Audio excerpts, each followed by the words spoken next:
morning, ladies and gentlemen.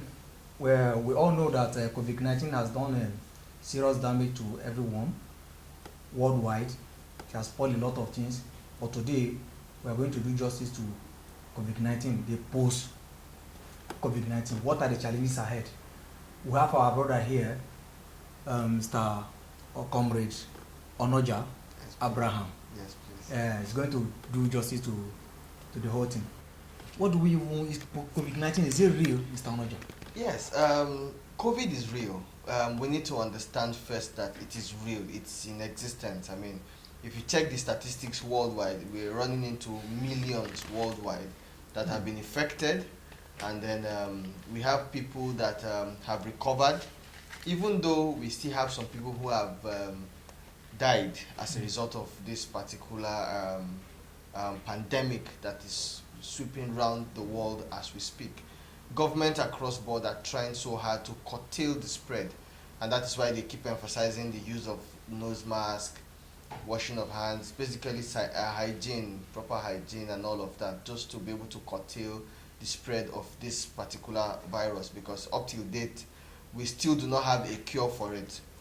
Now, to do justice to this particular issue, we know Nigeria's population is over approximately 200 million.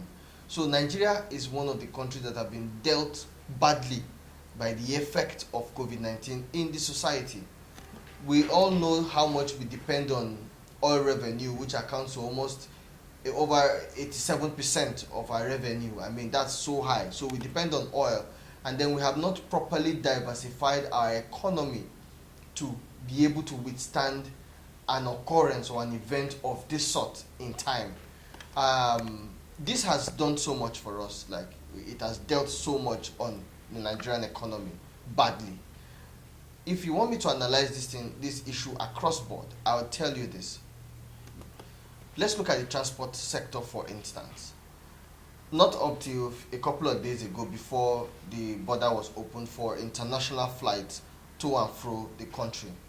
Before that, everyone was confined to their houses. Movement of goods and services from one place to another was a problem, and then we all know the revenue we generate from the transport sector. With that exit alone, there was a major drop in the revenue of the country. Away from the transport sector, let's look at the formal and informal sector, which is, I'm talking about employment and workforce basically, and all of that. There were pay cuts for quite a lot of people, and away from the pay cut, there are a lot of people who also lost their jobs, who became unemployed, because a whole lot of these companies or agencies, nobody saw something of this sort coming. So people were not even prepared. Don't forget, we're still battling with an economy that the government is trying to improve upon, to grow. So we're still trying to grapple around this particular issue before the pandemic hit us. So we had instances where a couple of persons were laid off. We had instances where some people had to take pay cut. And then we had instances where some people were not even paid at all, because even the companies themselves are struggling to survive. So that dealt quite a lot of blow on the workforce. Let's look at security. I mean, many thanks to our gallant soldiers who are working and fighting to protect the sovereignty of the country from the Boko Haram bandits, Boko Haram insurgents and all of that. Now let's look at what this COVID has done on the security aspect of the country. Earlier I talked about job loss amongst other things. We now have a whole lot of people who are out of jobs, who are hungry, who are not doing anything. There's this popular saying that says, an idle mind is the devil's workshop. Yes. We have, Nigeria accounts for one of the largest population of young people in the world, one of them. Now, having this young population who are idle and not doing anything, it now gave room for robbery. In fact, in Lagos State, for instance, we now had these 1 million boys who were moving up and down. We now had people breaking into people's houses and all of that, because hunger was very common. I know the government tried to give palliatives and all of that to the people, but how long can that sustain the people? You now have hunger pandemic to deal with. So people were hungry and resorted to violence. You had all manner of violence coming in, and then it now increased banditry. I mean, we now have bandits marauding the communities and then doing so much of havoc to the populace of these places. The security aspect of these things is one that we even urgently call on the security agencies to do justice to it, because it is one that is telling on almost everybody at the moment. So COVID-19 has done a lot of damage. A lot of damage from the economic aspect of things to the cultural aspect of things. I mean, quite a lot of events and gatherings had to be cancelled. Even cultural festivals that were the norm order of the day before had to be cancelled. For some of them, they had to resort to social media to be able to just do something small to mark some very important dates and all of that. But no doubt, COVID-19 has done a lot of damage, not just for the Nigerian economy, but for economies across the world, globally. So everyone is feeling the impact of COVID-19 as we speak. Okay. Mr. Onoja, thank you very much.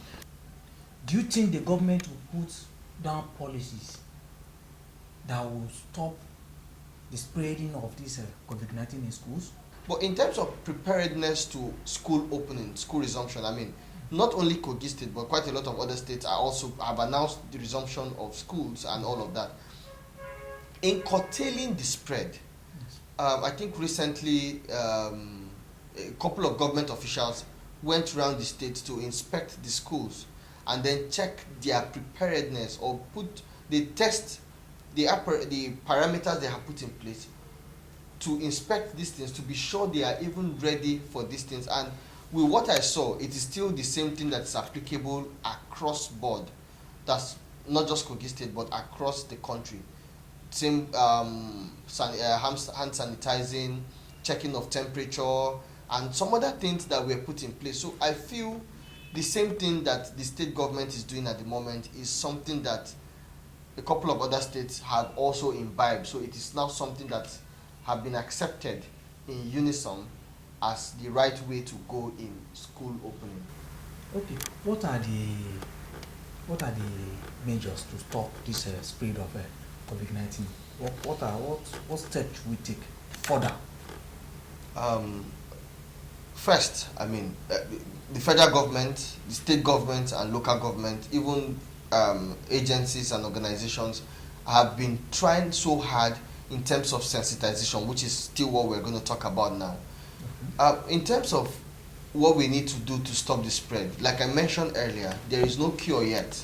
There's no vaccine that has been approved worldwide to stop or to cure an infected person. So what we ought to do is to still, as much as possible, observe social distancing, wash our hands, use hand sanitizers, use face masks in public places and all of that. So these are the only ways so far, that is the standard principle of how we can go about curtailing the spread of COVID-19 worldwide. So, Mr. Onoja, what is your last word? What is your advice to the Kogite? Observing social distancing, washing of your hands regularly, using your hand sanitizer and your face mask. It is important for us to understand nobody saw this coming, but you and I can actually be agents to be able to stop the spread of COVID-19. That is the only way we can defeat this pandemic at the moment. People have died. Just so you and I don't be the next, we need to, as much as possible, observe these things like we talked about. And that way, we can be even alive to salvage the economy, to go back to our farmlands, to go back to our businesses, and all of that, to even enjoy our labor for the country. I want us all to please join hands once again in the fight against COVID-19. Thank you very much. Mr. Onoja, thank you very much. This is how far we can go about this COVID-19 issues. Thank you for doing justice to this our our topic today. Thank God you bless you. very, For thank you coming. very much for God bless having me. And please, for our viewers out there, thank you so much for watching. Let's not forget, my brother here is doing a very good job. Please subscribe to his channel, like his post, share it, comment on these things. That is the only way we can all together support what he's doing here. Thank you very much. God bless you. Have a nice day Thank you ahead. so much. Thank you very much.